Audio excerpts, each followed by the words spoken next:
Welcome back to Building Character, where we figure out how to play as your favorite fictional characters in Dungeons & Dragons. Remember to like and subscribe for better role models. Maybe. Today we're building the original sidekick, Dick Grayson himself. You might know him better as Robin or as Nightwing if you're from Bloodhaven, but personally I know him as the ultimate glow-up. Use his narrative arc as inspiration as you take your first level baby acrobat to the 20th level guardian of the night. I don't need your handouts. I'm an adult. Let's start off with our goals for this build. First, we need some of his gadgets, namely shock batons and batarangs. Wait, what are his called? Robinrangs? Nighterangs? Boomerwings? I'm going with boomerwings. Next, we need to be a premier acrobat. You're a flying Grayson, you've got to be able to fly. Not literally just with like ropes and stuff. Finally, we'll make sure that we're the best at fighting in the dark, moving through the shadows like a bat, but since that name's taken, I guess a bird. For stats, we're using the standard point array from the player's handbook. Roll if you want, just focus on dexterity and wisdom to appease the multi-classing gods. So obviously dexterity is number 1. You had to dodge bad guy bullets in a bright red suit while your mentor hid in the shadows. Wisdom after that, working at night, really sharpens your senses, and if Dick doesn't eat his carrots, Alfred won't give him dessert. Charisma next, you're a circus boy who goes on to lead a group of teenagers. I would imagine that's like herding cats. Intelligence will follow. You're a smart kid. Bruce wouldn't raise a dummy. Constitution's a little bit low. It just hurts too much to dump it, so we'll dump strength, as we have methods to mitigate that within the build. Dick is a human. Variant humans get to play with toys they get from their adoptive fathers, which gives us the magic initiate feat. This will let us grab 2 cantrips and a first level spell from a spellcaster list. We'll go for sorcerer because your charisma is decent. Shocking grasp is a melee spell attack, dealing 1d8 lightning damage and preventing the target from taking reactions. Keep in mind that cantrips scale with your total level, so don't sweat it when you're not investing in the casting class. Message lets you whisper a secret message to someone within 120 feet of you that they can respond to. It's fantasy Bluetooth. For your first level spell, jump triples your jump distance for a minute, taking you from a measly 8-foot horizontal leap to a respectable 24, and from a 2-foot vertical up to 6. Bump your dexterity and charisma with your 2 free points, grab stealth for your skill of choice, take the entertainer background for acrobatics and performance proficiency to keep your first family in your heart. We'll kick things off as a rogue. If you multi-class into rogue later, you only get 1 extra skill rather than the 4 you'd get from starting as rogue, so we don't want to short ourselves. For your skills, grab athletics, sleight of hand, persuasion, and perception. You get expertise in 2 skills of your choice. Acrobatics fits well, and athletics will mitigate your low strength score as it's the only strength skill, so you can pretty reasonably argue to use it for most strength checks. Of course, there's also sneak attack, letting you deal an extra d6 on an attack roll you have advantage on, or if you have a father figure within 5 feet of the creature you're attacking, you have to be using a ranged or a finesse weapon. Your boomerwings would be daggers, which deal 1d4 and can be thrown 20 feet or 40 feet with disadvantage. Second level rogues get cunning action, letting you dash, disengage, or hide as a bonus action. Remember, shocking grasp prevents reactions, so if you tase someone, just dash away for 60 feet of distance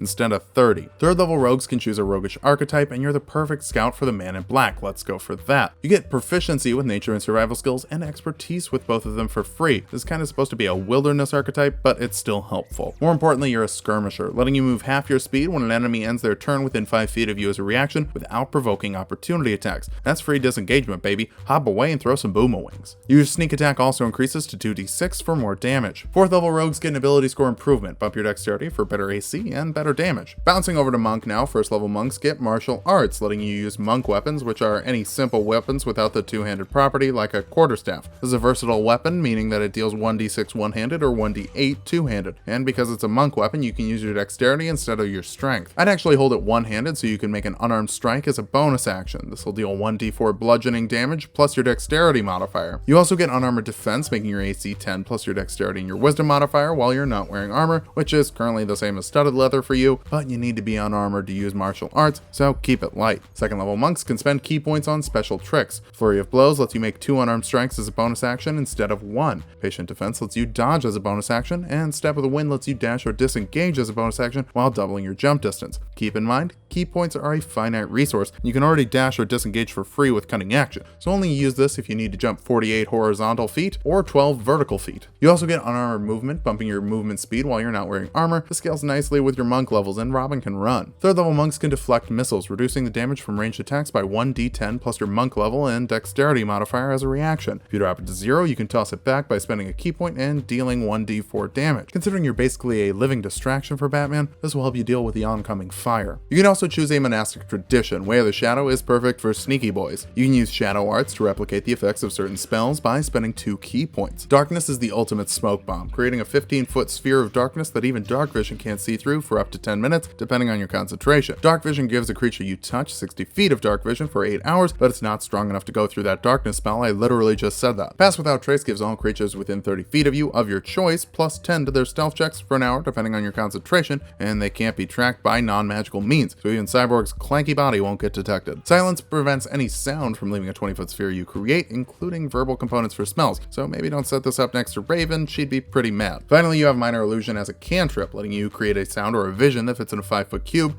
Sound is my favorite to use. It can be a great distraction while you're sneaking around. 4th level monks get slow fall, letting you reduce falling damage by 5 times your monk level as a reaction. Remember, that's a d6 for every 10 feet, so a 30-foot drop is nothing to you. You also get an ability score improvement, so you can cap your dexterity for maximum acrobatics. 5th level monks get stunning strike, letting you spend a key point to stun a target you hit with a melee attack until the end of your next turn. This gives you advantage on all follow-up attacks, which gives you your sneak attack once per turn. You also get an extra attack to attack twice instead of once with your action, so you can attack as fast as a robin. Your monk damage die also increases to a d6, which applies to your boomerwings as well. 6th level monks get key empowered strikes, making your unarmed attacks magical. Maybe Daddy Warbucks gave you some kryptonite gloves too. As a shadow monk, you also get shadow step, letting you teleport up to 60 feet between areas of dim light or darkness as a bonus action, and giving you advantage on your first melee attack, which means sneak attack is a go. So smoke bomb around and take out Bloodhaven's worst from the shadows. 7th level monks get evasion, letting you take half damage on failed dex saves and no damage on successful ones. Considering you're proficient with dex saves and have a +5 dexterity modifier, more often than not that means no damage. 8th level monks get another ability score improvement, bump that wisdom for sharper senses and better AC. You also get stillness of mind, letting you remove an effect of charming or frightening with an action. So rubber lips can be immune to Poison Ivy's charms. By the way, have I used enough Batman and Robin footage in this video? What a great movie. 9th level monks get unarmored movement improvement, letting you move up walls and over water while you're unarmored, still needing to find something solid to stand on by the end of it, but with a bonus action dash, your movement speed is 90 feet or 135 with a double dash, so this is basically a grappling hook. Back over to Rogue. 5th level rogues get uncanny dodge, letting you reduce damage from an attack you can see by half as a reaction. Don't get hit. Batman has a ton of paperwork to fill out if you die. And by Batman, I mean Alfred. Your sneak attack also increases to 3d6. 6th level rogues get expertise and 2 more skills. I'd go for perception and stealth to help you skulk around in the dark. 7th level rogues get nothing but improved sneak attack as evasion doesn't stack between the classes, but 4d6 sneak attack is nothing to be ashamed of. 8th level rogues get another ability score improvement. More wisdom makes you harder to hit. I'm into that because you're a squishy child. 9th level scout rogues get superior mobility, adding 10 to your speed for a base speed of 55 feet or 110 feet with a bonus action dash, 165 feet with a double dash. Your sneak attack also increases to 5d6, you fast boy. 10th level rogues get our last ability score improvement, cap your wisdom for 20 AC, making you incredibly hard to hit. Our capstone is the 11th level of rogue for reliable talent, meaning the lowest you can roll on skills you have proficiency with is 10, no more 1s and 2s. Stay cool with all 9 of your skills. Your sneak attack also increases to 6d6. Now that we've hit level 20, let's figure out how viable this build is. First, you've got mobility options, teleportation, speed, wall running, and you can go anywhere you want. No parents' permission required. You're also a master of shadows, hiding and creating your own darkness to give yourself advantage on attacks and land that sneak attack. Finally, you're great at avoiding and reducing damage. High AC, uncanny dodge, patient defense, evasion. You can just say no to a bunch of damage. Unfortunately, reducing damage is pretty much mandatory because you're low on HP, hovering around a 100 total. It's also rough that you need to drop 2 of your 9 key points for dark vision.